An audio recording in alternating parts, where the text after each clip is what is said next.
Vous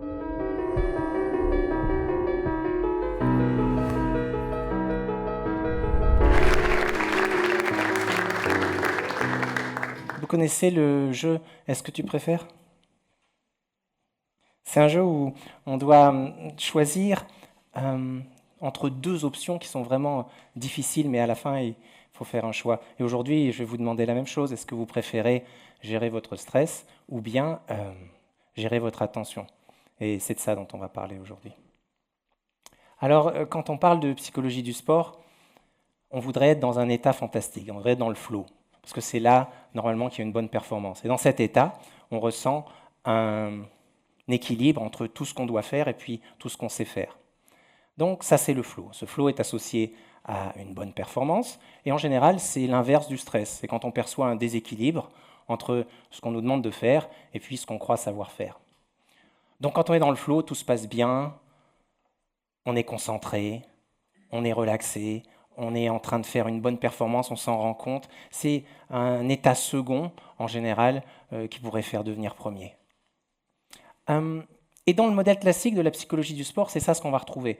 On va retrouver un besoin d'évaluer les athlètes pour qu'ils puissent pour pouvoir connaître leur capacité mentale, pour savoir s'ils sont concentrés, relaxés. On va les entraîner là-dessus de manière générale, puis de manière spécifique, pour arriver à préparer la compétition, pour arriver à, si possible, tomber dans cet état dans lequel la performance est optimale. C'est ce qu'on pense. C'est ce qu'on pense. On pense que en travaillant la relaxation, l'imagerie, la concentration, on va devenir fort mentalement, on va être capable d'être résistant, on va être capable de contrôler ses émotions. Vous connaissez le principe, est-ce que je contrôle mes émotions ou est-ce que ce sont mes émotions qui me contrôlent? Donc c'est ce qu'on croit, c'est ce qu'on croyait, c'est ce qu'on utilisait et on entend souvent ça. Mais vers le début des années 2000, il y a eu un changement d'air et on a pensé que peut-être il y avait des nouvelles méthodes qui pourraient nous permettre de travailler sur cette gestion des émotions. Donc c'est ce qu'on va voir, aujourd'hui. Et la question, donc, est-ce que vous préférez contrôler votre stress, vous sentir mieux, ou bien au contraire contrôler votre attention, ce sur quoi vous devez faire attention? Est-ce que quand on joue au golf, il faut contrôler ses tensions, ses émotions, ou bien contrôler la balle? Parce que c'est un jeu, on ne peut pas faire les deux. Il faut vraiment, qu'est-ce que tu préfères, hein? Est-ce qu'on va essayer de contrôler son stress en judo, par exemple, en tant qu'ancien combattant? On me demande toujours, mais alors tu fais quoi? Est-ce qu'on s'occupe du stress ou est-ce qu'on s'occupe de l'adversaire? Après réflexion, il vaut mieux s'occuper de l'adversaire. C'est plus intéressant de... Sinon, ça fait deux. On doit s'occuper de l'autre et puis de soi en même temps, c'est assez compliqué. Donc, il faut trouver le bon adversaire. Il y a eu 3 vagues. La première, vous la connaissez, c'est une vague comportementale, le behaviorisme, qui cherche à modifier les comportements. La deuxième est une vague cognitiviste, dans le traitement pour les thérapies cognitives et comportementales, hein. Donc d'abord, on modifie les comportements. Deuxièmement, on peut essayer de modifier les pensées. Par exemple, c'est quand on dit « je suis nul » et quand on veut remplacer cette pensée par « en fait, je suis bon ». Donc il faut se parler positivement. Et ça, il y a eu une nouvelle vague qui est arrivée, qui s'appelle la 3e vague des thérapies cognitives et comportementales, dans laquelle, au lieu de changer le contenu de la pensée, on a voulu changer la relation avec cette pensée ou avec ces émotions. Et ça change tout. Le travail n'est plus de remplacer du négatif en positif. C'est de voir le rapport qu'on a avec ce qu'on ressent et nos émotions. Donc, on a créé... pendant des années, on a essayé de fabriquer ce programme qui s'appelle Pleine Conscience pour la performance, qui reprend les bases des programmes de pleine conscience et de méditation, dans lequel on doit d'abord essayer d'identifier les pensées, les émotions, tout ce qu'on ressent. Et ça, c'est le premier point. Et ça demande du travail. C'est une phase de lucidité qui est importante. Puis ensuite, il faut arriver à travailler sur ces pensées. Et donc, le meilleur moyen, quand on a des pensées qu'on veut éviter, c'est surtout de ne rien en faire. Il faut arriver à rien faire. C'est-à-dire, on les laisse passer, on les accepte. Et ça qui est difficile à comprendre. C'est là où il y a un changement d'air, une révolution. Plutôt que de modifier les pensées, on n'en fait rien. Donc, on les identifie, les pensées, les sensations, on les accepte, on les laisse passer, donc. Et troisièmement, on se reconcentre sur le travail qu'on a à faire. C'est-à-dire sur le contrôle de la balle, sur le contrôle de l'adversaire, sur le contrôle des mouvements qu'on doit avoir. Et là, si on prend ce troisième point, il est vraiment important. Par exemple, en football, quand on doit shooter, quand on doit tirer, il faut savoir comment on va ouvrir le pied. Donc, pendant les entraînements, on va se concentrer clairement sur l'ouverture du pied pour savoir comment toucher la balle.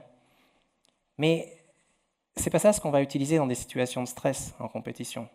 Ce qui compte, c'est où on va mettre la balle, pas comment. Il y a 0 note artistique en football. Ce n'est pas le geste qui compte. C'est l'endroit où on va poser la balle. Et ça, on va le retrouver dans un ensemble de disciplines, en sport bien sûr, mais également en chirurgie ou également en musique. Ce n'est pas la technique qui compte, c'est le résultat qu'on veut obtenir. Et ça, c'est un peu compliqué à comprendre. Donc ça, on l'a travaillé, par exemple en golf, où on a expliqué aux joueurs comment se concentrer sur le résultat, l'endroit où ils veulent poser leur balle, et pas sur comment ils vont frapper la balle.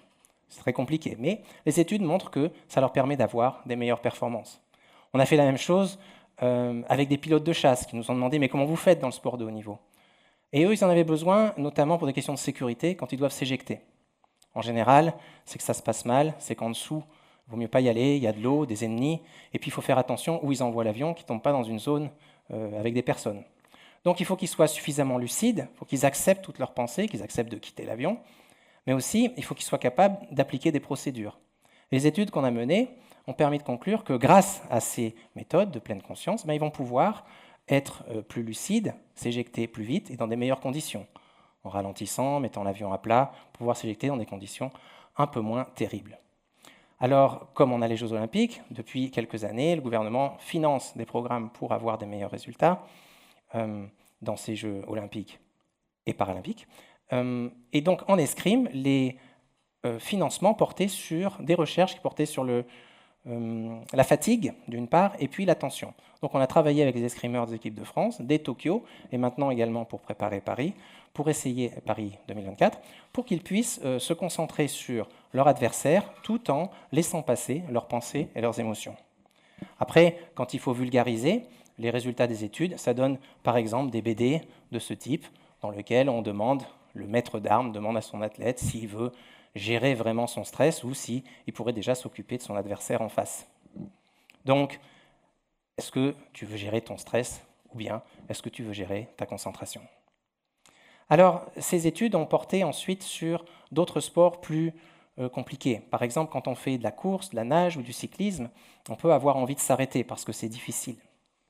Et là, on a pris des études sur l'addictologie, sur les personnes qui ont envie de boire et qui sentent l'envie de venir, de boire de l'alcool ou de fumer une cigarette, et qui doivent surfer sur cette envie pour la laisser passer et se reconcentrer sur leur travail, par exemple.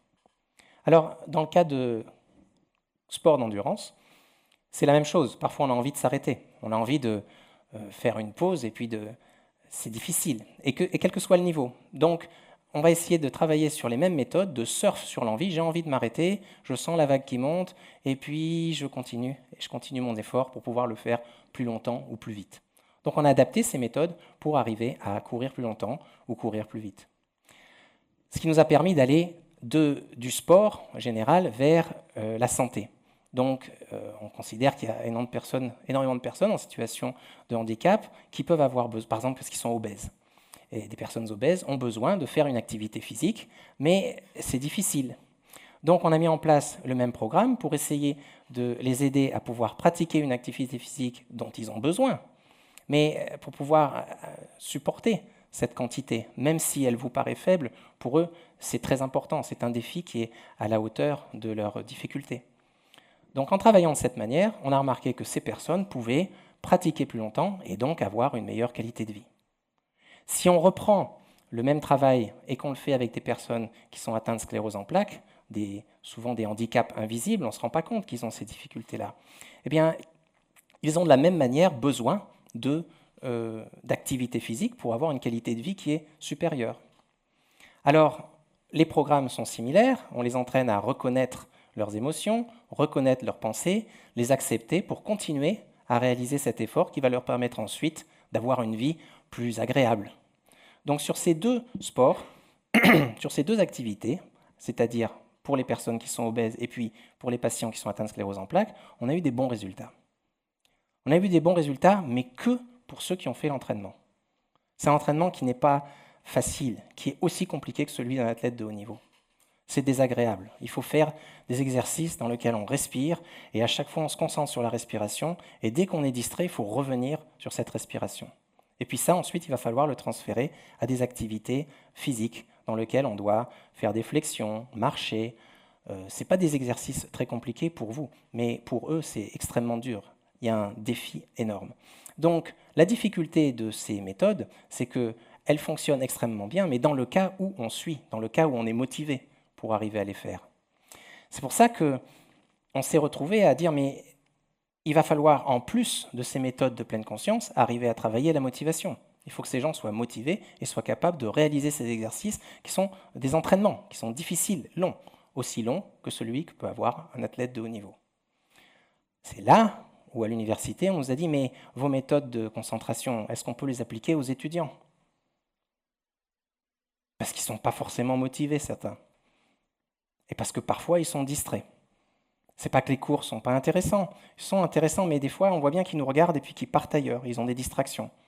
Donc, on a mis en place ces mêmes programmes pour les transférer du sport, de la santé, vers l'éducation et essayer de proposer à des étudiants, alors là, en l'occurrence, des étudiants de psychologie à l'université de Paris-Nanterre, pour qu'ils soient capables d'être plus lucides sur les différentes distractions qu'ils peuvent avoir, pour qu'ils puissent les accepter, ces distractions et ces sensations, et ensuite se reconcentrer soit sur ce que raconte l'enseignant, soit sur les cours qu'ils sont en train d'étudier.